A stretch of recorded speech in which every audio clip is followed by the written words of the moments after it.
Today I'm going to show how to do a fabric page, and I've done it before, but this is a new way. I'm going to use some heat and bond, which my sister told me about. So anyway, I like to have at least one fabric page in each journal. It's kind of my thinking, to sew buttons on, or I don't know, do something with. So anyway, that's what I'm going to do now, so stay tuned. I want to have one page that is fabric. So I had this fabric that I've had for like 10 years.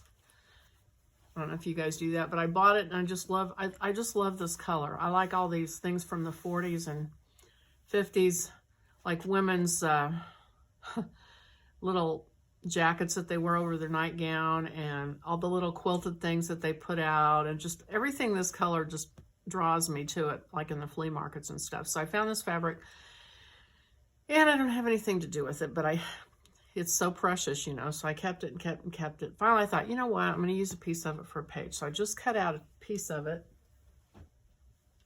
And so here it is. That's the back side of it. There's the front side. And my sister, Pat, had just told me about this new product. So I bought some when I was at Hobby Lobby. It's not new. It's new to me. Heat and bond. Now I got the ultra hold. She uses the light. So I haven't used it before, but you cut it out the shape of your fabric. It's got wax paper on one side, so you put it on top of your fabric and iron it on top of the wax paper. Then you pull the wax paper off, put another piece of fabric, and it bonds the two pieces together, and it adds, you know, some stiffening to it so it's not floppy. So that's what I'm going to try to do for this page. So I need to go find a fabric for the other side. I don't want to use two pieces of this. I'm going to use something else for the back of it, maybe just a plain white. So that's my plan for that. And let's see, I guess I'll be back. Okay, I'm back. So I went over and looked through my stash of what I have, and I found this doily, or whatever you want to call it, and it looked like just about the right size, and I think that I am going to iron this to this doily and let this doily be on the other side.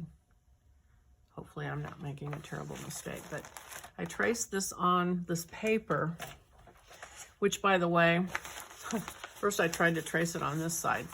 I don't know if you can see it, but it's shiny and it has a texture. That's the glue side, and then there's the wax paper side. So I sort of roughly traced the shape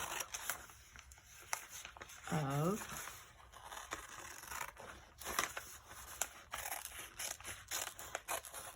this paper. Have you guys noticed I can't cut and talk at the same time? This isn't the first time that's happened. Okay, so I'm going to go down and I am going to have my husband hold my camera while I iron this on so you can see what happens. Hopefully it works. Hopefully it's not a fiasco. But anyway, all right. So I'm downstairs with my ironing board, which I hardly ever use. I'm going to ask my husband to do the taping or filming or whatever it's called. So I'm going to take the thick fabric, put it face down, put this heat and bond stuff, glue side down on top of it, and it says to put a medium iron on it and hold it for 2 seconds.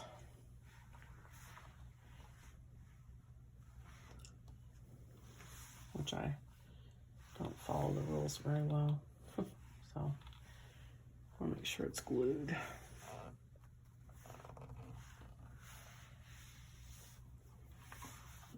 Okay, so, and then it says, let it cool for a little bit. Oops. I put a tea towel under this just for that reason. Then it says peel. Oh, that's not glued down there. Okay, peel the paper off. I'm going to let it cool off just a little bit. See if this will peel off.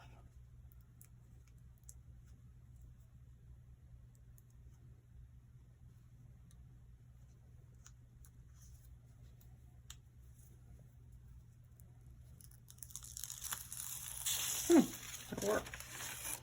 Okay, so there's that. And then it says put your top fabric down, which I'm using this doily. And put the iron on it for 8 seconds. 1, 2, 3, 4, 5. Which is going to come through those holes, maybe. I don't know. It's not that thick, I guess.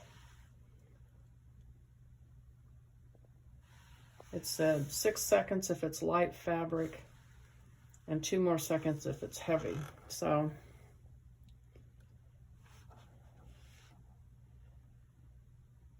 I'm not counting, I'm just guessing.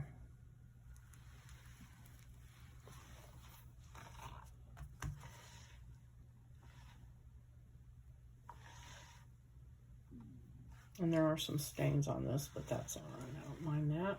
Looks like the coffee staining we do. Okay. And then that's it. It's cool. And so you can tell it's thicker and stiffer, so it'll stand up better to pockets and things that we sew on. I think while I'm here, I'm going to go ahead and sew a crease in the middle. All right. Back up. Okay, so that is using heat and bond to make a fabric page.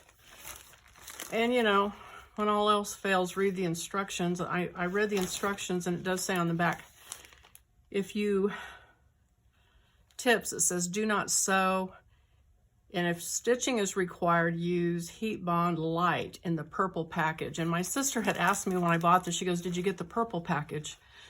And I said no, and she didn't say anything, but I'm sure that's why she said that. So if you want to make pages that you can then sew in your sewing machine, you'd want the light. And I'm sure it's because that glue probably gums up your needle on your sewing machine. So,